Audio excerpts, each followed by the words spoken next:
Halo, assalamualaikum. Salam. Ya, Pak Kiai. Ya, Gimana kabarnya Mas? Sehat? sehat. Alhamdulillah. Sehat, Pak Alhamdulillah. Kiai. Iya. Sebenarnya dengan Mas siapa nggih? Namanya jangan Saya Nova. Mas Nova. Oh, nggih Nova. Iya. Umurnya berapa Mas Nova Oh, sekarang?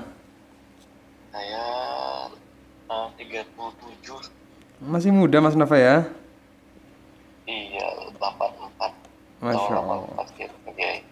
Iya iya Mas Nova. Bisa diceritakan dulu nggak Mas Nova? Apa masalahnya jenengan? Maksudnya diruntut dari awal gitu kan?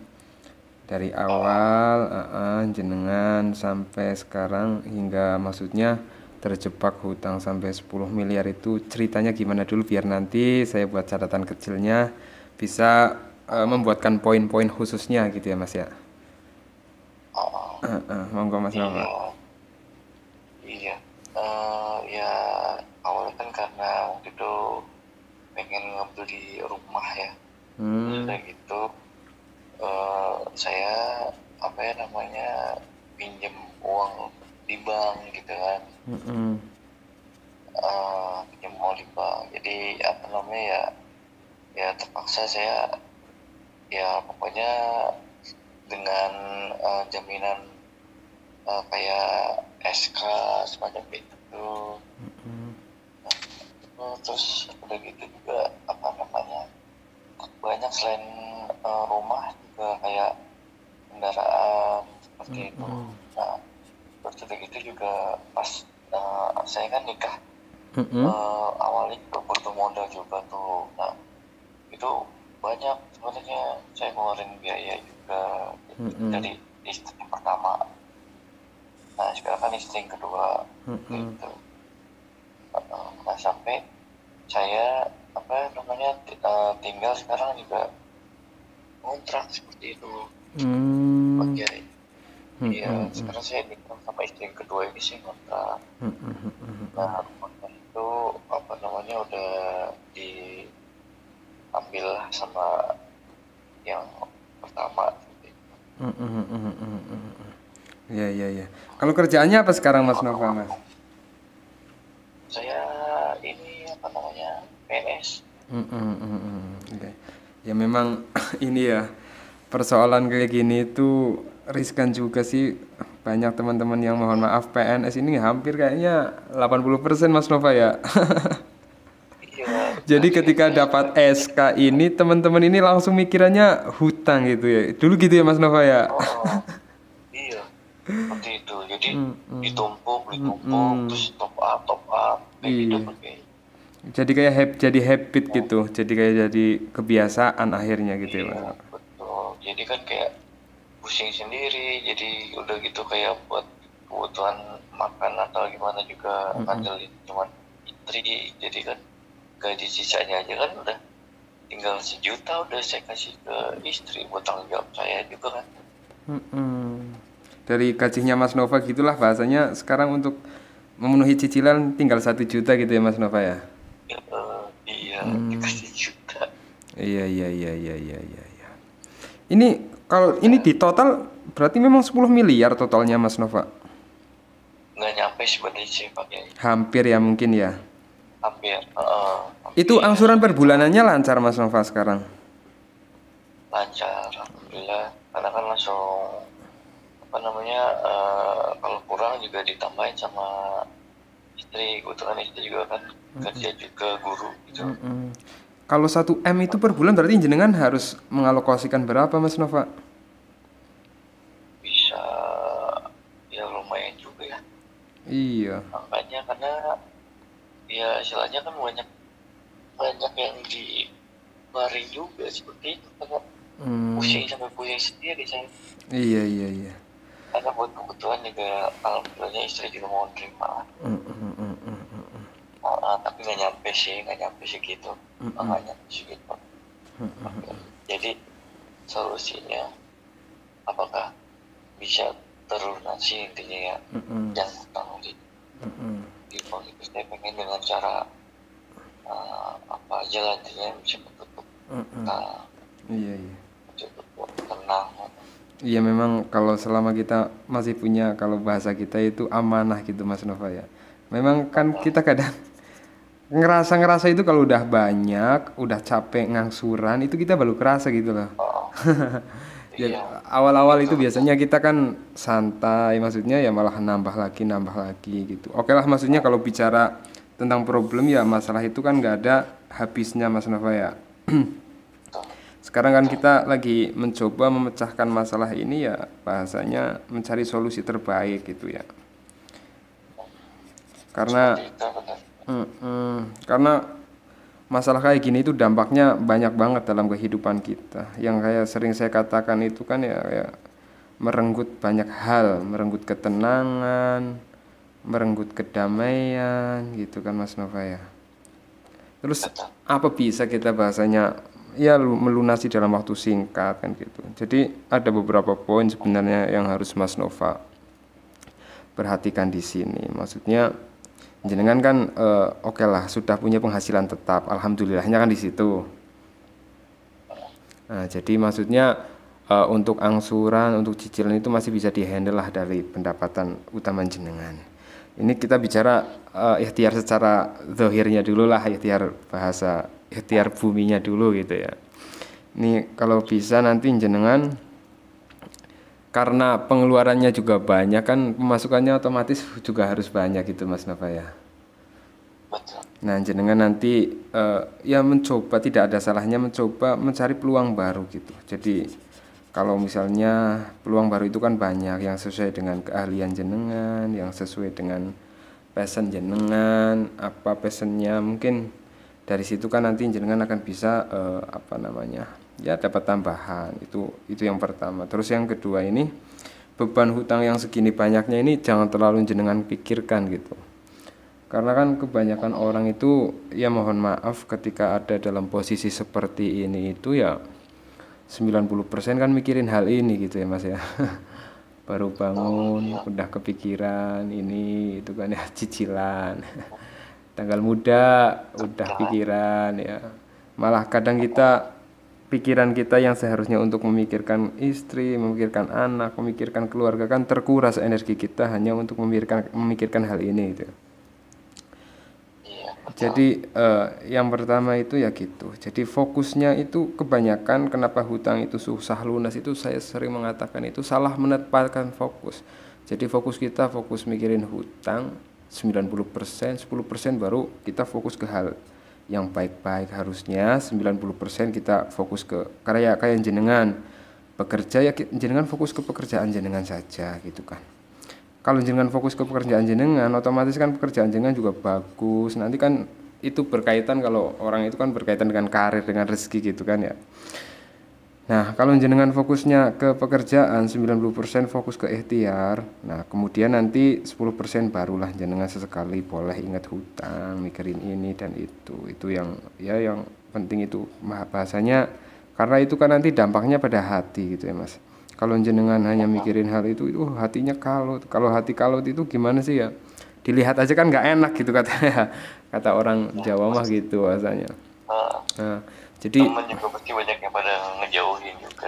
iya, jadi hutang energi negatif kan. Mikirin hutang itu energi negatif, Mas. Ketika jenengan 90% bergulat di situ ya sudah. Bahasanya temen saja jauhin apalagi rezeki gitu kan gitu bahasanya ya. Ini kan coba jenengan bisa lihat ya, kebanyakan orang yang sedang punya masalah misalnya punya hutang ini rezekinya sulit gitu kan. Padahal sebenarnya enggak. Iya, Itu dipersulit oleh diri sendiri karena apa? Karena ya itu.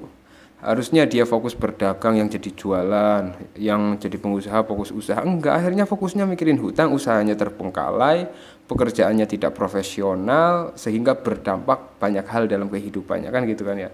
Jadi pola pikir inilah yang kemudian harus dirubah agar mindsetnya itu ya benar-benar mindset yang bagus gitu. Karena kalau kita nggak mau memperbaiki hati kita, orang semua anggota tubuh kita ini kan yang menggerakkan hati ya Mas Nova ya. Pikiran dan lain-lain itu ya yang menggerakkan hati kita. Manakala hati kita ini nggak lagi sakit lah, bahasa santrinya itu marid, sakit ya sudah, semua anggota tubuh itu sakit. Apa yang dikeluarkan oleh mulut adalah sesuatu yang tidak baik, apa yang dilakukan oleh anggota badan adalah sesuatu yang tidak baik, sehingga merespon untuk kenapa orang itu susah untuk terlepas dari hutang. Itu pertama hati ya, hatinya harus ditenangkan dulu. Agar hatinya tenang gimana? Kata para ulama kan, ala bidzikrillahi tatma'innul qulub gitu. Dengan berzikir kita akan dikasih ketenangan hati. Maksudnya berzikir apakah, kadang kan kita pahamnya zikir itu ya baca wirid gitu kan ya, baca istighfar, baca sholawat, baca hamdalah. Zikir itu secara esensi itu harus memenuhi dua hal. Zikir bilisan, lisan kita mengucapkan alhamdulillah, ya, segala puji bagi Allah. Hati kita itu merasa bahwa ya Allah, selama ini Gusti Allah memberikan banyak sekali rizki. Kita lupa untuk bersyukur gitu kan ya. Berapa banyak, berapa juta yang rizki yang sudah Allah berikan kepada kita kan. Dari kita belum ada, masih di kandungan orang tua kita sudah diberikan rizki oleh Allah. Sampai kita sudah punya anak masih diberikan rizki oleh Allah. Hal-hal seperti itu kan sering kita lupakan. Hal besar yang menurut kita kecil tapi dampaknya sangat luar biasa, yaitu tentang syukur gitu kan. Jadi lisan kita mengucapkan alhamdulillah ya Allah, hati kita benar-benar merasa bahwa banyak sekali kenikmatan yang Allah berikan kepada kita yang mungkin kita sudah lupa bersyukur. Kita membaca Allahu Akbar, Allah Maha Besar ya Allah, dengan kebesaran-Mu berikanlah kemudahan gitu. Baca subhanallah, kita memasukkan Allah. Baca la ilaha illallah, tidak ada Tuhan selain Allah, tidak ada yang bisa membantu saya melunasi hutang saya kecuali Engkau ya Allah. Akhirnya hatinya benar-benar tertaut kepada Gusti Allah. Nah itulah kemudian zikir yang namanya ala bi dzikrillahi tatma'innul qulub, zikir yang bisa menenangkan hati kan gitu ya. Jadi kalau zikirnya masih sebatas lisan bagus, cuman untuk ketenangan hati itu kurang berdampak. Jadi kolaborasikan dua hal ini ya Mas Nova ya. Jadi ini penting. Itu yang pertama. Terus ini jenengan ya, kayak jenengan kan sudah mengamalkan ikhtiar bumi bahasanya ya, sudah bekerja secara keras bahasanya, tiap hari kerja kan, toh nyatanya juga belum selesai gitu ya Mas Nova ya. Nah di situ kan kita tahu bahwa kita butuh pertolongan Allah. Kita nggak bisa mengandalkan diri kita sendiri untuk cepat selesai dari permasalahan ini kan gitu ya Mas. Jadi disinilah perannya sebenarnya. Gusti Allah itu memberikan ujian, memberikan cobaan kita sebagai hambanya. Itu ada hal yang ingin disampaikan. Allah terkadang memberikan ujian kepada hambanya itu tidak lain tidak bukan agar hamba itu semakin dekat sama Gusti Allah. Oke lah, mungkin selama ini ya, bisa dikatakan kita ya waktu kita belum punya masalah, waktu kita belum ini dan itu, kita masuk hidupnya masih enak, kita sholat kadang terlupakan kan gitu ya Mas ya. Jangankan berzikir, jangankan yang sunah-sunah, sholat duha, sholat tahajud, baca sholawat, jangankan kita lakukan, yang wajib-wajib saja dong masih bolong gitu kan. Ya kita meninggalkan Gusti Allah. Makanya Allah itu kan memanggil seorang hambanya itu melalui dua hal. Pertama adalah melalui kenikmatan, kebahagiaan. Nah, hamba ini diberikan kedamaian, diberikan harta yang melimpah. Kira-kira ingat Allah enggak nih? Kata Allah. Ternyata diberikan harta yang melimpah, diberikan pekerjaan yang enak dan lain-lain, justru makin jauh sama Allah. Enggak pernah sholat, enggak pernah ini dan itu. Akhirnya Allah sayang nih. Wah, ini kalau saya biarkan, kata Allah, ini nambah jauh sama Allah. Kemudian Allah memanggil lagi hambanya dengan kesulitan, dengan cobaan. Kira-kira hamba ini dekat enggak, mendekat sama saya enggak? Nah, disinilah poinnya bahwa apa yang terjadi dalam kehidupan jenengan sebenarnya itu adalah bentuk kasih sayangnya Gusti Allah. Hanya saja terkadang kasih sayangnya Gusti Allah ini diwujudkan, dihadirkan kepada kita itu melalui sesuatu yang menyakitkan. Karena apa? Ketika dulu kasih sayang Allah diberikan kepada kita melalui sesuatu yang enak, yang nikmat, kita malah terbuai gitu kan ya, melihat hal itu, lupa sama yang memberi, lupa sama Allahnya. Nah, pada titik inilah sebenarnya kita bahasanya takorub, kembali kepada Gusti Allah. Kita yakin la yukallifullahu nafsan illa wus'aha laha makasabat wa 'alaiha maktasabat. Allah Subhanahu wa taala itu memberikan jenengan cobaan itu Kata Allah, tidak akan di luar kadar kesanggupan jenengan. Artinya apa? Meskipun hutang jenengan begitu banyak lah secara angka, sebenarnya jenengan ini mampu mas untuk menyelesaikan masalah ini. Itu yang ngomong siapa? Itu yang berfirman kan Gusti Allah ya. Mampu. Cuman kenapa kok kayaknya sulit gitu kan? Nah ini yang penting. Karena apa? Kembalinya kepada Al-Quran. Wa may yattaqillaha yaj'al lahu makhraja. Allah itu ketika memberikan cobaan kepada hambanya, kemudian Allah itu akan memberikan jalan keluar. Wa may yattaqillaha yaj'al lahu makhraja. Kepada siapa? Kepada orang yang bertakwa. Wa may yattaqillah, barang siapa bertakwa kepada Allah, yaj'al lahu makhraja, maka Allah Subhanahu wa taala akan memberikan jalan keluar dari segala permasalahannya. Nah, sekarang poinnya gini, Mas. Yang tahu diri jenengan kan diri Mas Nova juga Mas Nova kan, dalam artian gini. Yang tahu Mas Nova itu bertakwa atau tidak itu Mas Nova. Saya nggak ada hak untuk mengatakan tidak gitu kan. Artinya apa? Dari ayat ini mungkin jenengan bisa, Mas Nova ini bisa introspeksi diri. Kira-kira ya apa yang harus diperbaiki dalam hubungan antara Mas Nova dengan Gusti Allah. Ini yang harus diperbaiki ya Mas Nova ya. Mungkin ya saya juga nggak tahu, barangkali selama ini hubungan Mas Nova dengan Gusti Allah sedikit jauh gitu ya Mas ya. Ya ini waktunya, ini waktunya sebenarnya, waktunya untuk memperbaiki semua itu. Karena untuk terlepas dari semua ini kita butuh satu, memperbaiki hubungan. Pertama, hubungan kita dengan Gusti Allah. Karena Gusti Allah yang memberikan ujian, Gusti Allah juga yang akan memberikan jalan keluar. Kan seperti itu ya Mas ya. Kita benar-benar jenengan benar-benar mulai yang subuh, habis subuh baca wirid, pokoknya pasrah sama Gusti Allah. Secara ikhtiar zahir tetap dilakukan, ikhtiar batiniahnya juga harus dilakukan. Kalau bisa duha jangan ditinggal. Baca sholawat, minimal sholawat Jibril lah sedikit itu, sallallahu alaihi Muhammad, habis sholat 100 5 kali dalam sholat berarti sehari kan 1000. Tahajud itu dilakukan. Itu penting. Dampaknya saya nggak bisa menjelaskan apa yang akan terjadi kemudian ya Mas ya. Karena tugas kita kan berikhtiar. Nah, tapi sesuai janji Gusti Allah lah. Wa may yattaqillah yaj'al lahu makhraja wa yarzuquhu min haitsu la yahtasib.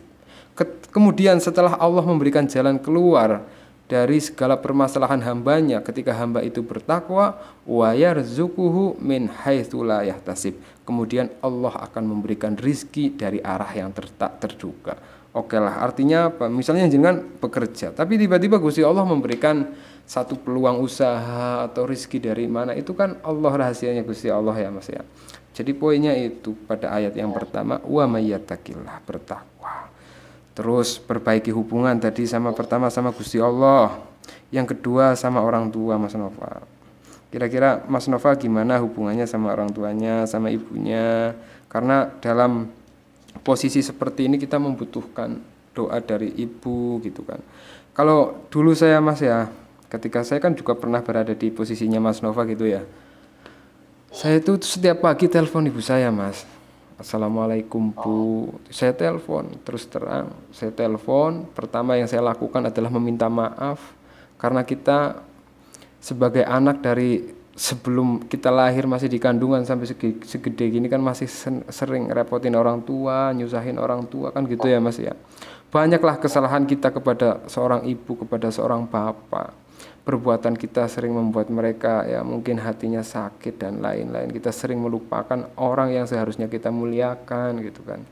Kita mohon maaf, saya mohon maaf sama ibu saya. Kemudian yang kedua minta doa sama ibu. Karena apa? Doa seorang ibu kepada anaknya itu sangatlah mustajab. Kadang kan mohon maaf, kita sering minta doa sama si ini, si itu kan gitu ya Mas ya.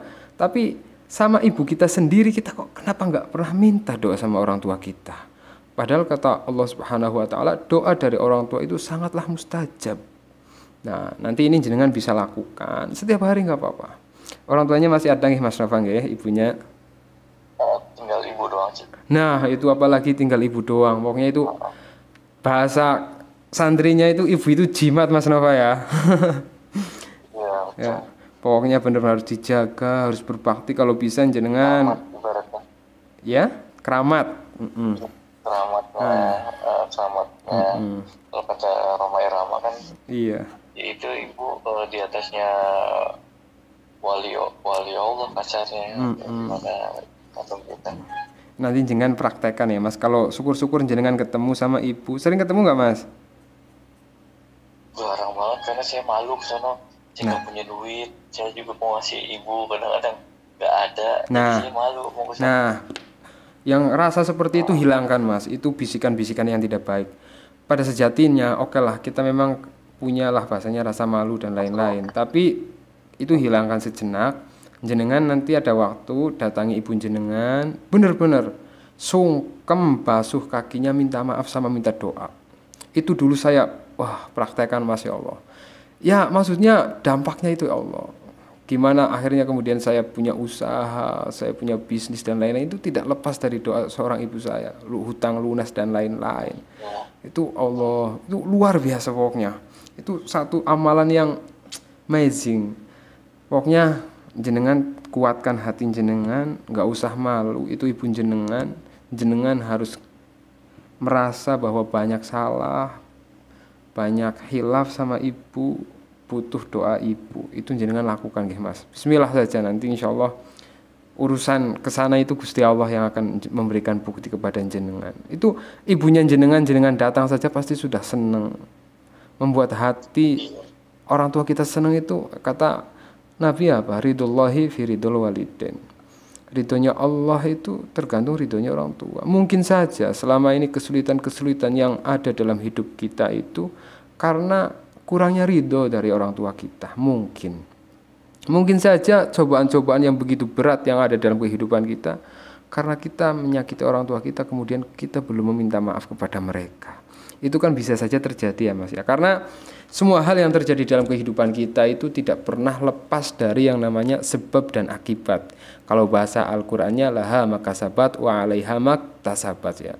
Kita berbuat baik juga akan berdampak dalam diri kita, kita berbuat tidak baik juga pasti akan berdampak dalam diri kita. Yang intinya jenengan yakin bahwa cobaan yang jenengan lakukan yang sedang menimpa jenengan ini tidak selamanya seperti ini. Pasti ada jalan keluar. Hanya saja mungkin jenengan belum menemukan jalan keluarnya. Dan melalui hal-hal yang tadi saya utarakan, semoga Gusti Allah ya memberikan jalan keluar dari salah satu hal yang saya utarakan ya Mas. Insyaallah. Bismillah mawon Mas. Okay. Terus ada unek-unek apa lagi Mas nih? Apa ya namanya, ya pokoknya saya nggak sering nggak tenang, gelisah, terus sering juga ngerasa sakit di kepala, itu lama banget itu kayak busuk, terus begitu sakitnya kadang-kadang pindah-pindah, kadang ke perut, terus itu kadang sakitnya geser-geser, kadang ke tulang ekor gitu kan, kayak udah tua banget gitu, padahal sampai jalannya sakit banget gitu di Nah tulang iya. ekor gitu. Nah itu Geser kejepit, pokoknya ya kayaknya ngerasa kayak gitu. Terus untuk itu juga banyak kayak ngerasa bukannya ini ya, faktanya banyak dibenci sama orang, dijauhi orang tuh kayak iya oke. Iya saya maksud. Nah, kayak benci banget semuanya tuh, semua orang hampir, nggak itu di jalanan juga orang tiba-tiba pengen mencelakain kita dari kendaraan, gitu. ya nah hal-hal itu Mas terkadang terjadi itu kan bisa melalui dua hal. Ada yang secara eksternal atau secara internal, bahasanya gitu ya Mas ya. Secara eksternal mungkin ya oke lah diperbuat oleh orang lain, tapi kebanyakan juga itu disebabkan oleh internal tadi yang saya katakan di poin yang awal, yaitu masalah hati kan gitu ya Mas ya. Masalah hati dan pikiran gitu. Pokoknya jenengan tadi yang saya sampaikan tentang zikir kepada Gusti Allah melalui lisan dan hati itu jenengan praktekkan. Pokoknya nanti misalnya jenengan harus menyisihkan setiap hari itu minimal 5 menit lah untuk bertafakur, berdiam diri, memikirkan akan banyaknya kenikmatan yang Gusti Allah yang sudah berikan, lupa untuk bersyukur, menikmati tentang keagungan Gusti Allah, tentang kebesaran Gusti Allah. Insya Allah energi-energi seperti itu Mas, insya Allah akan hilang dengan sendirinya itu. Karena itu sudah juga dilakukan oleh beberapa orang yang konsultasi sama saya. Karena kan rasa sakit terkadang juga disebabkan itu faktor utamanya adalah pikiran gitu ya Mas ya, kalau bahasa Jawanya gitu. Orang kalau pikirannya mobat mabit itu ya awaknya sakit gitu bahasa Jawanya. Nah nanti jenengan banyakin baca sholawat, mungkin sholawat saja. Mau berangkat kerja diniatin, ya Allah saya niat mau berangkat kerja mencari nafkah, saya niat berangkat kerja untuk mencari rezeki, untuk melunasi hutang saya ya Allah. Di jalan hatinya baca sholawat, sallallahu ala Muhammad, sallallahu ala Muhammad, sallallahu ala Muhammad. Nah itu jenengan praktekkan sallallahu ala Muhammad, astaghfirullah, astaghfirullah, astaghfirullah. Nanti ya insya Allah lah energi-energi seperti itu bablas gitu kan, badan sehat, banyak bersyukur, nikmati, jangan terlalu dipikiri masalah hutang. Yang penting jenengan ikhtiar, Gusti Allah yang akan membantu menyelesaikan. Gitu Mas Nova nggih. Ya nanti ini jenengan apa yang tadi saya sampaikan diingat-ingat, kemudian poin-poinnya diingat-ingat, terus nanti dipraktekkan, nanti kita sambung di konsultasi yang kedua lagi gitu Mas ya. Jadi kira-kira perkembangannya seperti apa gitu. Nggih Mas. Nggih. Semangat nggih Mas Nova nggih, yakin. Kata sahabat Ali itu gini Mas Nova. Yakinlah ada sesuatu yang menantimu selepas banyaknya kesabaran yang kau jalani yang akan membuatmu terpana hingga kau lupa betapa pedihnya rasa sakit. Wes, indah banget kata-katanya kan ya. Yakin. Iya. Derita itu enggak selamanya. Kebahagiaan juga nggak abadi. Akhirnya apa? Ketika kita dapat cobaan, kita tetap beristighfar. Ketika kita dapat kenikmatan, kita tetap bersyukur kepada Gusti Allah. Ngoten nggih Mas Nova nggih? Iya. Nah, semangat nggih. Bismillah mawon. Insyaallah pasti ada jalan keluarnya. Apa yang saya sampaikan diingat-ingat Mas ya. Sholawat, zikir. Orang tua jangan lupa dijenguk. Allah doain biar ada rezeki, biar saya bisa sowan ke sana. Ya terus bapak yang sudah nggak ada jangan lupa difatihahin setiap habis sholat ya Mas ya. Karena kan kata Rasulullah tarkudu alil walidain yaqta'ur rizki, meninggalkan mendoakan orang tua itu dapat memutus rizki. Ya mungkin saja rizki kita yang sulit selama ini karena kita lupa untuk mendoakan orang tua. Kan pasti Mas Tova sering lupa juga kan nggak mendoakan orang tuanya. Iya, walaupun Al-Fatihah ya harusnya. Iya, padahal cuman Fatihah, cuman Yasin lah minimal gitu kan ya. Nanti kalau ada waktu ziarahin makam bapaknya. Insya Allah Mas. Bismillah mawon. Insya Allah. Ya. Itu dulu Mas Nova ya. Nanti kita sambung-sambung lagi nggih. Nggih, sehat-sehat Mas Nova nggih. Nggih. Assalamualaikum. Salam buat keluarga. Nggih. Waalaikumsalam.